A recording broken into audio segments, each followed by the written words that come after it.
ኦፓኮ ይቅርታ የጠየቀችው ሙስሊሞቹን ፈርታቸው ነው ስላለች ነው። ስላሴን ለተሳደብኩበት ይቅርታ የጠየቁት ማንም ፈርቸው ነው ጥያቄ። እኔ ከዚህ በፊት በስላሴ መኖር አላምንም። ስላሴ ለተናገርኩት ነገር ከ4 በላይ ጠይቄያለሁ ይቅርታ። ስለዚህ ይቅርታ ስጠይቅ እንደውም የተናገርኩት ምንድነው እንዴ እንኳን እናንተንማ ሊከፋችሁ አይገባም በንግግሬ እንኳን እናንተን የምትወዱኝን ሙስሊሞች በመኖሩ ደረጃ ማላምኖን ስላሴን እንኳን ይቅርታ ጠይቄያለሁ ብዬ ነው የተናገርኩት ካስታወሳችሁ ማለት ነው። ስለዚህ ያው እንደነገርኳችሁ ጭንቅላቷ ጤነኛ አይደለም። በእርግጥ ከደረሱባት የስነ ልቦና ጉዳቶች አንጻር አንዱ እሱ ሊሆን ይችላል። ያም ሆነ ይህ ግን ለእኔ ይቅርታ የችግር መፍቻ መንገድ እንጂ እምነት አይደለም። ስለዚህ በአንቺ ንግግር መሰረት ለተናገርኩት ስላሴ ንግግር ራሱ ከ4 ጊዜ በላይ ከተጠየቅኩት እኛ አስፈራርተናት ነው እንደማለት ነው ንግግርሽ ማለት ነው። እና እባክሽ የአእምሮ ጤናሽን ጠብቂ። ኔዎች መክሬሻለሁ የአእምሮ ጤናሽን እንድጠብቂ። በእርግጥ ቤትሽን ከፍተሽ እንኳን ሀሳብሽን መግለጽ አትችይም፣ ቅናትሽን መደበቅ አትችይም፣ የበታችነትሽን መደበቅ አትችይም። እና ስሜን የምታነሽባቸው ብዙ ምክንያቶች አሉሽ። ፈቅጄልሻለሁ። ከዚህ በኋላ ልናገርሽም ታውቂያለሽ። እኔ እንደዚህ ነው አንዴ ነው መርፌ የምሰጠው። ሌላው ሜንሽን ከተደረጉልኝ ፖስቶች ውስጥ በጣም የወደድኩትና ዋናው ነገር የተነሱ ሀሳቦች ነበሩ በእኔና በባቢሎን ዙሪያ ላይ ማለት ነው። እና እነሱም ቪዲዮ እንደውም ሰርቼ ልመልስባቸው እንደ ምናምን ብሎ የነበረ አንድ ፓፓራዚ አያስፈልግም አልኩት። ባቢ ቢዚ ነው፣ ምራቄ ራሷን ትከላከላለች። እንደምታይዋት ምራቄ ማለት ትሪደንት ናት፣ እንዲህ በሁለት በኩል የተሳለ ሰይፍ ናት። ስለዚህ ወይ ትወጋሃለች ወይ ታደማሃለች። እና ለምራቄም ሆነ ለኛ ነው አያስፈልግም ታውት ምናምን ነገር ብለን ያለፍን ማለት ነው። እና ወደ ዛሬ ወደ ተሰበሰብንበት መንገድ ስመለስላችሁ ወደ ዋናው ፖይንታችን ስንመለስ እዚህ ቤት አንድ አብዮት ተነስቶ ነበረ። ምንድነው አብዮቱ? የቤተ ክርስቲያንና የመስጊድ በር የያዛችሁ ሰዎች እባካችሁ አንደኛውን በር ልቀቁ የሚል ነው። አንለቅም ካላችሁ በግድ እንድትለቁ እናደርጋችኋለን የሚል መፈክር እዚህ ቤት ነው የተነሱ። ታውቃላችሁ መቼስ ኮረሪማዎችዬ በደንብ ታውቃላችሁ። እና ምን ተፈጠረ? በተነሱት ሀሳቦች ውስጥ እንደተጠቂ በጣም ሪያክት አድርገው ነበረ። እንደ ተጎጂ አልቅሰው ነበረ። እኛ የምናነሳቸውን ሀሳብ ቤታቸውን ከፍተው እንደ ተበዳይና እንደ ተጠቂ የደረሰባቸው ነገር አድርገውትም እንኳ ቢሆን በእኛ በኩል መነገር እንደሌለበት ሲያወሩ ነበር። እኛ ግን አስቀድመን አይ አንዱን በር ትለቃላችሁ፣ ቶርኔዶ የሚባል ነገር አለ፣ ሁለቱንም በር ክፍት አድርገህ ለቶርኔዶ ተጋላጭ ስለምትሆን አንተ ካለቀቀው እኛ እናስለቅቀሃለን ነው ያሉ። የተናገርነው ይሄንን ነው። በዚህ ሀሳቦቹ ውስጥ እንደ ተጠቂ በጣም አልቅሰዋል። ብዙ ሀሳቦች ተነስተዋል። ብዙ ሰዎች የተለያየ ነገር ተናግረዋል። ብዙ ነገር የተፈጠረው ታውቃላችሁ። ስለዚህ እኛ እንደ 665 ተቋም ያደረግነው አንድ ነገር ነው። ምንድን ያደረግነው?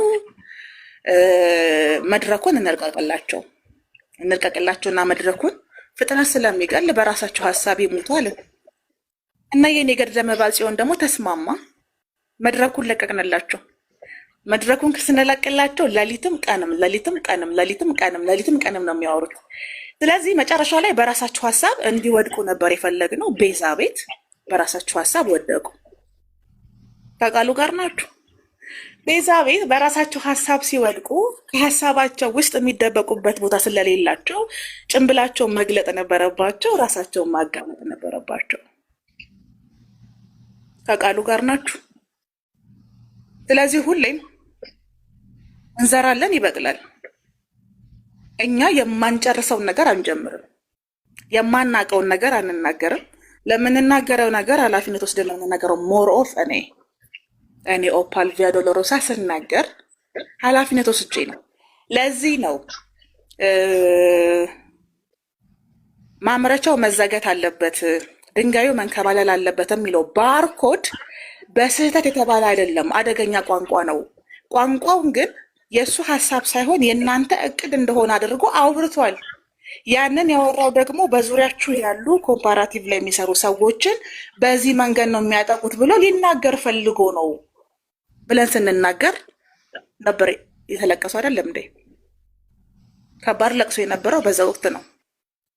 እንዲያውም ይሄ ንግግር ቀጥታ ለባለቤቱ ነው፣ ባለቤቱ ደግሞ እንትና ነው ብለን ስንናገር እየዬ ተባለ። ኦኬ እሺ ችግራችሁን ፍቱ ተባለ። እሻልን ችግራችንን ፈታን። ስም ጠርተው አዎ እንትና ነው ያልኩት፣ ለእንትና ነው ያልኩት። አስብለናል። አሁን የመስጊዱን በር አስለቅቀናል። ኤኮ ያደርጋል። ፍቅር የሚዩት አድርግ።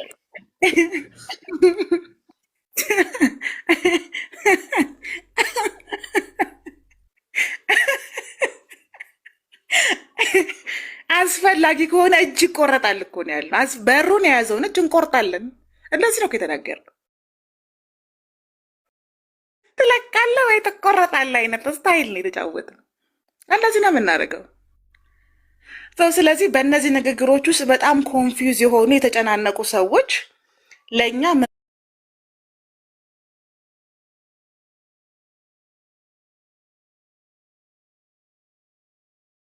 አይነት ኢሜጅ መስጠት ፈለጉ? እነሱ የቴስት ናቸው። እኛም መናገር አይችሉም። እኛም መናገር የሚችሉት እነንትና ናቸው።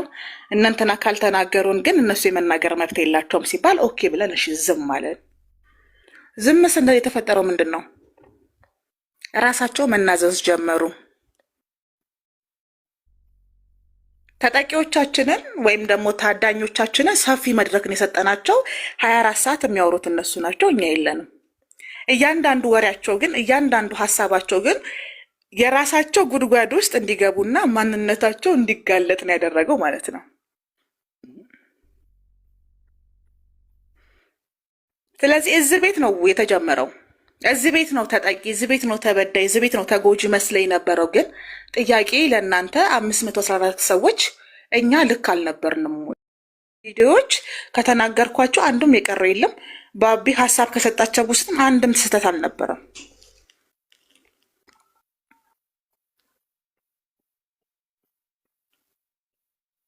ጥያቄያችን ይሄ ነው። ተጎጂ መምሰል አጥቂ መሆንን ይደብቃል ወይ? ተበዳይ መምሰል ክፉነትን ወይም ደግሞ ክፋትን ይከልላል? አይከልልም። ለዚህ ነው ለምንናገረው ነገር ኃላፊነት ወስደን ስለምንናገር ዛሬ ቤታችንን ልንከፍት ሰዓት የለንም። ቱ ቢሆን እንደነገርኳችሁ ባለት ደውዳ ቤቱን እንድንከፍት ያደረገን እዚህ ቤት ነበር ያን ነገር የተናገርነው ኦልሬዲ። አሁን በቃ እንደዚህ ነው፣ ወተናል ከእስልምና ለቀንላችኋል። ኦፍኮርስ እኛ ደግሞ ከወጣችሁ ቆይታችኋል። እንድትናገሩ ነበር የፈለግነው። በትክክለኛው ጊዜ ተናገራችኋል። በራሳችሁ ሀሳብ እንድትወድቁ ነበር የፈለግነው። እኛን ተደግፋችሁ ነበር የምታለቅሱት። የእኛን ቀሚስ ነበር ይዛችሁ የምታለቅሱት። ቀሚሳችንን ስንደበቅ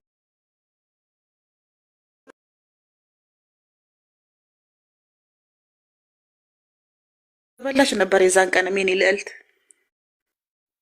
እና ቤዛዬ ቴንኪው። በዚህ አጋጣሚ ለሁኔታዎች ምቹ ስለሆንሽ ቤትሽን ስለከፈትሽ በአንቺ ቤትን ስለሆነ የተደረገው ክሬዲቱን ለአንቺ መስጠት እፈልጋለሁ። ቴንኪው ቤዛ። ለዚህ ነው ባክቴሪያዎችም ጥቅም አላቸው የምላችሁ ሁሌም ቢሆን። ምን ታስባላችሁ?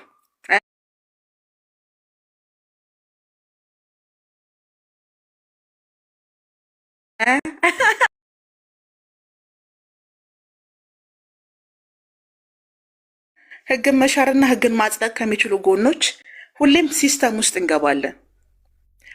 ፕሮሰስ ነው፣ ፋይናል አይደለም። የፋይናል ውጤቱ ሪዛልቱ ግን ሲመጣ ሪዛልቱ ምንድን የሆነው ወተናል። ቴንክ ዩ ተልኮትን አክሽፈናል። እዛ መሀል ላይ ቁጭ ብለው ነን በሚል ነን። የእኛ ንግግር የሙስሊሞች ንግግር ነው። እኛ ሙስሊም አይደለንም እስካላልን ድረስ የእኛ ንግግር እንደ ሙስሊሞች ንግግር ስለሚቆጠርልን ቁጭ ብለን መርዛችንን አልፎ አልፎ እንተፋለን የሚል ፕላን ነበር የነበረው። አክሽፈነዋል። ከሙስሊሞች ጋር የግል ጉዳይም የጋራ ጉዳይም የለንም። በሀሳብ ደረጃ ግን እስልምና ላይ ያለን አቋም ሁሌም የኛ አንድ አይነት ነው። እዚህ አጣብቂኝ ውስጥ የገቡ የምስራቅ ቀጠና ሰዎች ሁሌ የሚሉት አንድ ነገር አለ። ምንድን ነው የሚሉት? እስልምናን ልክ ነው ብለው ካሉ፣ እስልምና እውነት ነው ካሉ ለምን አይሰልሙም? የሁልጊዜ ጥያቄያቸው ነው። እና እስልምና ልክ ነው ያልነው እኛ አይደለንም። እስልምናን እውነት ነው ያልነው እኛ አይደለንም። ነቢዩ መሐመድን እውነተኛ ነቢይ ነው ያልነው እኛ አይደለንም። ቀለማቱ ጌታ አላህ ነው። ስለዚህ እኛ የተጻፈውን የመሰከር ነው እንጂ እኛ አይደለም እውቅና የሰጠነው ለእስልምና። ለእስልምና እውቅና ሰጠን አይደለም፣ የተጻፈውን የተናገር ነው። እኛ ለእስልምና የምንሰጠው ሪስፔክት፣ እኛ ለእስልምና የምንሰጠው ፍቅር ከሙስሊሞች ጋር ካለን ግንኙነት ፍጹም የተለየ ነው። ለእኔ ከሙስሊሞችም እስልምና ስለሚበልጥ ማለት ነው። በግልጽ ነው የምንናገረው። መስፈርቱ በራሱ አንድ ሰው እስልምናን ሪስፔክት ሲያደርግ ልክ እንደ ራሽያው መንግስት እኮ ነው። የራሽያ መንግስት ፑቲን እስልምናንና ነብዩ መሐመድን መናገር በህግ ያስቀጣል ብለው ህግ አጽድቀዋል። እሳቸው ቤተክርስቲያን ወደ መስጊድ መቀየር አለባቸው እንድናምናቸው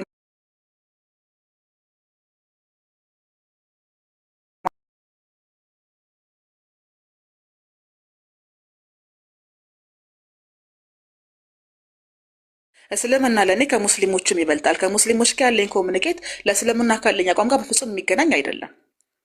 የኔና የናንተ ግንኙነት በሀሳብ ላይ የተመሰረተ ነው። ካልተግባባን አልተግባባንም። ቁርአንና ሀዲስ የሚናገራቸው ነገሮች ግን ለእኔ መመሪያ ናቸው። ስጠየቅ የተጻፈውና ያነበብኩትን መልሼ ይናገራለሁ። ባቢም እንደዛው ነው። 4 ነጥብ። ከቃሉ ጋር ናችሁ። ስለዚህ ይሄ ለእናንተ የእኛ የእምነት ድህነትን ጉዳይ የማረጋገጥ አይደለም። እኛ አይደለንም ነብዩን እውነተኛ ነብይ ናቸው ያልነው፣ እስልምና እውነተኛ ሃይማኖት ነው ያልነው እኛ አይደለንም። የተባለውን መልሰን ስለተናገረን መስፈርት ልታስቀምጡልን አትችሉም። ምስራቅ ቀጠናዎች ይሄ ለእናንተ ነው። እኔ የኢየሱስ ወዳጅ ነኝ ስል በጣም ትናደዳላችሁ። አይ ነው ኢየሱስ የኃጢአተኞች ወዳጅ ነው ስትባሉም በጣም ትበሳጫላችሁ። ምክንያቱም ራሳችሁን እንደ ተራራ ቆፋሪና እንደ ሞቱ ቅዱሳን ስለምትቆጥሩ ነው።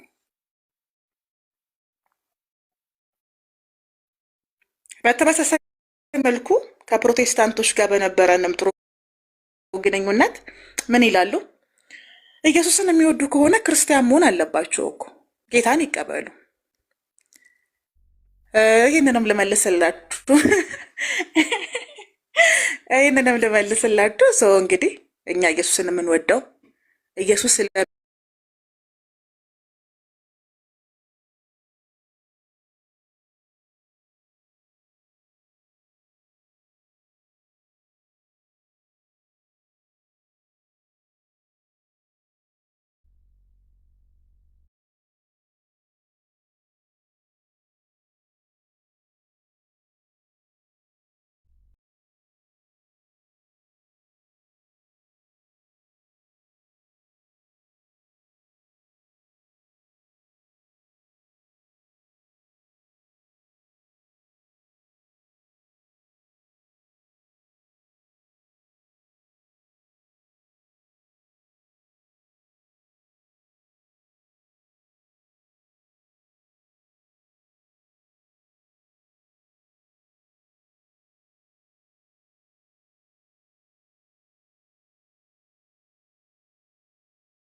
ለች ዓለም ላይ ስለምኖር በታሪክ ውስጥ ራሱ ስሜት የሚሰጥና ጥሩ ነገር ኢየሱስ ብቻ ነው ለኔ።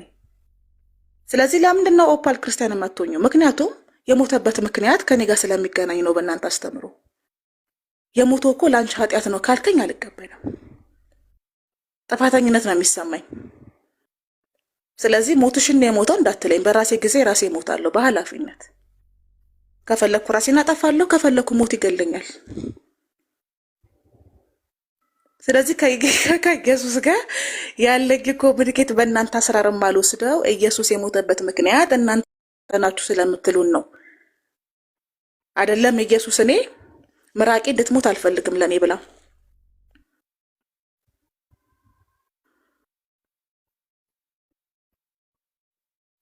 የኔ ኃጢአት ኢየሱስን የሚያስገድል አይደለም። ካስፈለገ 4-5 ሮማዊ ይገላለሁ። የተመለሰላችሁ ይመስለኛል። ስለዚህ ኢየሱስን አዳኝ አድርጌ የማልቀበልበት ምክንያት የሞተበት ምክንያት በቂ ስላልሆነ ነው። በሐሰት ክስ ተከሶ ነው የሞተው። የእግዚአብሔር ልጅ ነው፣ ንጹህ ሰው ነው።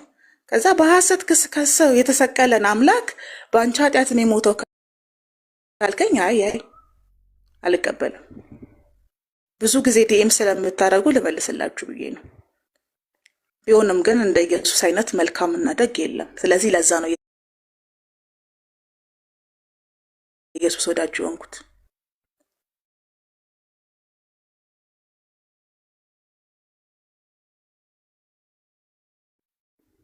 አንድ የስራ ስልክ ልመልስ። ባብዬ ይቀጥል።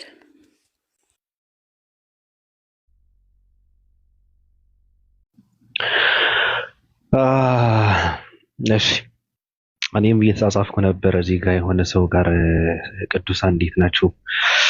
ሰላም ነዋ። እኔ እንኳን እንደዚህ እየጨበጥኩ ቅፍ አድርጌ ሰላም ብላችሁ መልካም ነበር። ያው መነፋፈቁ ስላለ አሁን ዛሬ ገብተን ኦፓ እንኳን ብዙ ነገር እየታዘበችም እያየችም ስለነበረ ያው ብዙ ነገር እየነካካች ነበረ። ጠቃሚና ቁም ነገር ያለው ነገር ስትነካካ ነበረና እኔ ደግሞ ትንሽ ነካላስ ካላደረኩ ይደብረኛል እና አንዳንድ ጨባን ታውቁታላችሁ? ጨባ የሚባለው እነዛ ታንዛኒያ ውስጥ የሚኖሩ ዝንጀሮን እንትን እያደረጉ የሚበሉ ሰዎች እነ ጨባ ማለት ነው እና አቃቃ የሚባሉ ከነሱ ያመለጠ አራዳ የሚመስሉ ሰዎች አሉ። አንዳንድ የተራበች ዝንጀሮ የሚመስሉ ሰዎች አሉና አሁን እንደነዚህ አይነት ሰዎች ስማቸውን አንስተን እዚህ ጋር እንትን አጀንዳ አድርገን ብናወራ ለእነሱ ትልቅ ዓላማ ፍላጎታቸው ነው። እኔ በጣም የገረመኝ ነገር በአንድ ቀን እንዴት አንድ ሰው ህይወት ኑሮት አእምሮ ተሰጥቶት ሰው ሆኖ የሰው ልጅ ተብሎ በአንድ ቀን 3 ሃይማኖት እንትን ይቀያይራል። አንድ ሰው ሙስሊም ነበረ፣ ከእስልምና ወደ ፕሮቴስታንት፣ ከፕሮቴስታንት ወደ ኦርቶዶክስ፣ ከኦርቶዶክስ ደግሞ ወጥተዋል። በነገራችን ላይ እንትና ማለት ነው ሙርሌ ብየዋሉ። ስሙ ሙርሌ ነው። በነገራችን ላይ እነዛ ሙርሌ የሚባሉ ኢትዮጵያ ውስጥ የሚኖሩ ራቆታቸው የሚኖሩ ሰዎች እንደነዛ አይነት ሰዎች ናቸው። ራሱ ፊቱ ራሱ በጣም ነው የሚያስጠላው። የተራበ ዝንጀሮ ነው የሚመስለው ሰውየው። በጣም የሚያስጠላ እንትን ያለው የተቆጣ ሰይጣን ነው የሚመስለው እና እኔ በጣም ነው የደነገጥኩት ሳየውና ትናንት ፕሮቴስታንቶችን ሰብስቦ ፕሮቴስታንትነትን ጴንጥነትን ተቀብሉ ዛሬ እኔ ከኦርቶዶክስ ነኝ ብሎ ሲል ሰው መረዳት አለበት። በነገራችን ላይ ቤታችን 8 ልጆች ነን፣ 8 ቤተሰብ ነው ያለው ብሎ ሲል አንደኛ ነገር ረሃብ እያጠቃው ልጅ እንደሆነ መረዳት አለባቸው። ኢትዮጵያ ውስጥ 8ም ከዛ በላይ ልጆች ማሳደግ በጣም ከባድ ነው። ስለዚህ ሰውየው አይምሮውን ችግር ያለበት ልጅ እንደሆነ ረሃብ ያጠቃው ሰው እንደሆነ መረዳት መቻል ነበረባቸው። እንደዛ ነው እኔ የተረዳሁት ሰውየው። ሲቀጥል ደግሞ ቤታችን ተበጥብጠዋል ብሎ ሲል ሃይማኖት ምን ማለት እንደሆነ አልገባቸውም። እነዚህ ሰዎች እምነት ምንድን ነው? ሃይማኖት ምንድን ነው? ኢየሱስ ማን ነው? ድንግል ማርያም ማን ነች? ክርስትና ምንድን ነው? እስልምና ምንድን ነው? አያውቁትም። እርግጠኛ ነኝ አያውቁም። በፍጹም የሚያውቁት ነገር የለም። ሚስጥር ነው ለነዚህ ሰዎች። ሃይማኖትና አምልኮነት መንፈሳዊነት የሚባለው ነገር ለነዚህ ሰዎች ሚስጥር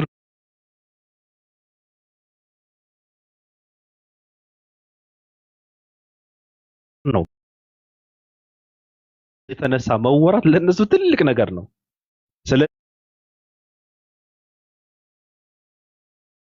ስለመለጡ አራዳዎች የተቆጣ ሰይጣን የሚመስል ፊት ያላቸው አንዳንድ ሰዎች ስማቸውን እያነሳቸው የሚያወሩትን ሁላ ሪከር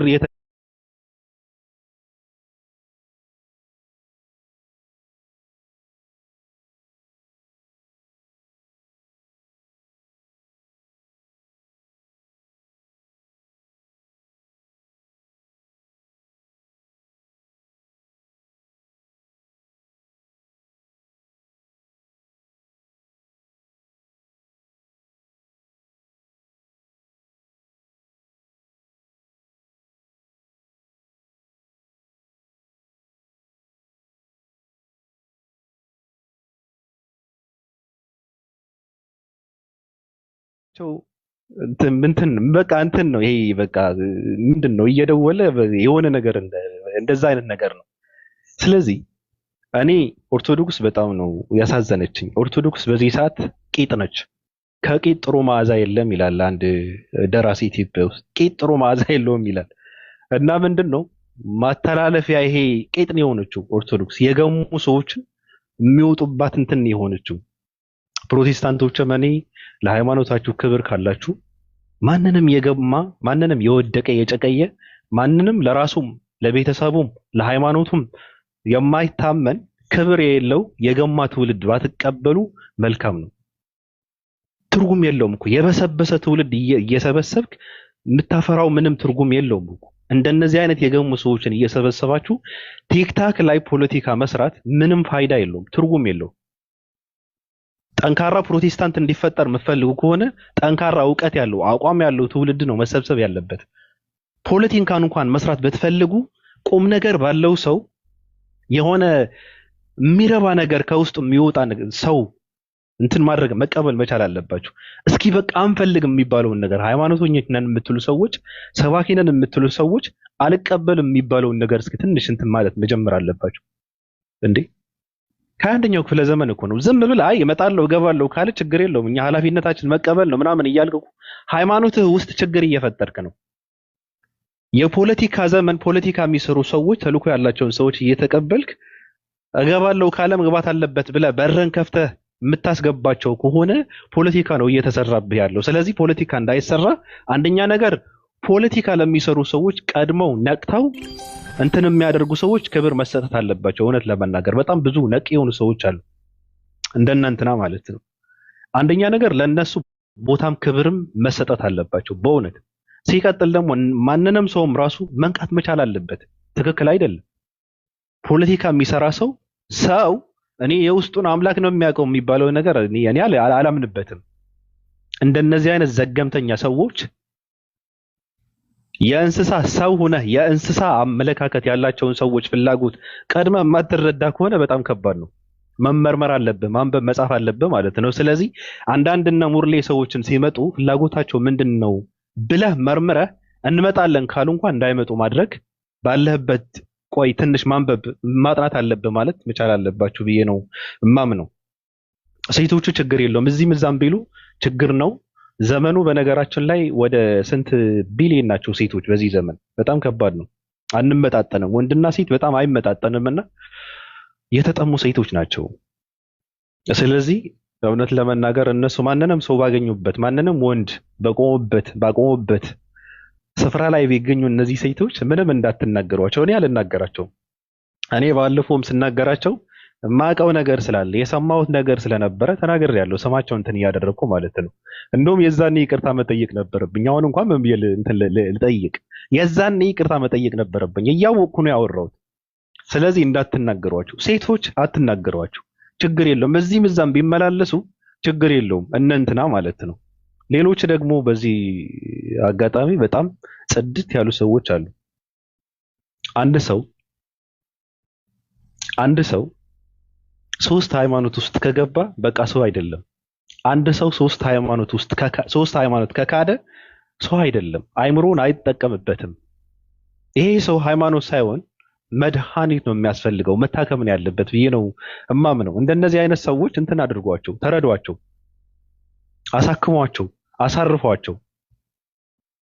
ሲቀጥል እኔ በጣም ደስ ያለኝ በጣም የተደሰትኩበት እውነት ለመናገር አንዱ አባት ነበሩ፣ ኦርቶዶክስ ናቸው። በጣም ብዙ ትምህርት እያስተማሩ ነው።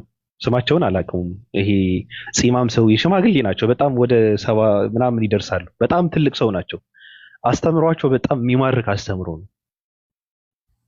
ኦርቶዶክስ መሰረታዊ ችግር እንዳለባት እርሶ እየመሰከሩ ነው። በነገራችን ላይ ይሄ ንስሐ አባት ምናምን መጠጥ ምናምን የሚባለው ነገር በፍጹም አይቀበሉም። እንደውም መጽሐፍ ቅዱስን ራሱ ይቃወሙታል። ምንድነው? ኮፒ ሊንክ አድርጉ እስኪ እንትን እያደረጉ ነው አንዳንድ ሰዎች። መጽሐፍ ቅዱስን ራሱ እንትን እሳችንን ሲሰሙ እኮ ይንቀጠቀጣሉ። ምስራቅ ቀጠኖች በቃ የው ነበር ክብር በተለይ የህዝብ ቅምጦች አሁን በቃ ደም ይፈሳል ወደ አእምሯቸው። የህዝብ ቅምጦች ዛሬ ያቃዣቸዋል። ዘና በሉ የህዝብ ቅምጦች እያይዟችሁ። ከዚህ በኋላ እኛ ከእናንተ ጋር ብዙ ማንነጋገረው፣ ምክንያቱም አቡነ ኤርሚያስ አሉ፣ በእሳቸው በኩል ነው የምንናገረው። ያኛውም ሰው የአንድ ትልቅ ሰው አለ። ሁለት ሰው ናቸው። ቅድም ያየነውና ሌላ ሰው አለ። ቀጥይ። ግን የተናገርናቸው የሚገርም ነገር ማለት ነው። ጀለስ የተናገርናቸው ነገር እንዳለን የተናገሩት በጣም ቢደቀ ማለት ነው። ሁሉንም ነገር የተናገሩት በጣም ነው ደስ ያለኝ። ወደ እሳቸው መለሳለሁ። የጀመርኳቸውን ሀሳብ ልጠቅልላችሁ እና ምን ልላችሁ ነው ፍቅሮቼ፣ በተደጋጋሚ ተናገረናል። እንግዲህ አሁንም ቢሆን ውሾች የቀበሩትን ጅቦች ያወጡታልና የሞኝ ብልጥ ስለሆናችሁ ሁሌ አደጋ ላይ የምትወድቁ ሰዎች አላችሁና አሁንም የመስጊዱን የቤተ ክርስቲያኑን በር ይዛችሁ ገርበብ አድርጋችሁ የቆሟችሁ ሰዎች አስቡበት ነው የምንለው። እኛ ምንም የምንለው ነገር የለንም። ተነግረን ጨርሰን ብለን ፈማረግ ነው እና ከተፈጠሩት ነገሮች አንዱ በጣም ያሳቀኝ ልንገርህና ትናንትና ጌታን ሲቀበሉ ምዕመናት አላሰቡትም ነበረ። ደነገጡ፣ ኦርቶች ማለት ነው። ከዛ ኦርቶች ሲደነግጡ በጣም ደነገጡ። ኦርቶቹ ለሪ የደነገጡት በማሽቃበጥም ከለላ በመስጠትም በመከላከልም የለፉት እነሱ ናቸው። እና ጌታን ተቀበሉ ሲባል ምእመናኑ በጣም ደነገጡና ማጉረምረም ጀመሩ። ልክ በቃ እንደ በሙሴ ዘመን ዛሬ መና ልንበላ ነው እያሉ እንዳጉረመረሙት አይነት አጉረመረሙ ማለት ነው። ከዛ ጀለስ ምን እንዳለ ታውቃለህ? ቫይቡን ቀዘቀዘበት፣ ሰለብሬት አላደረገም። ከዛ አሁንም ኦርቶዶክስ ነኝ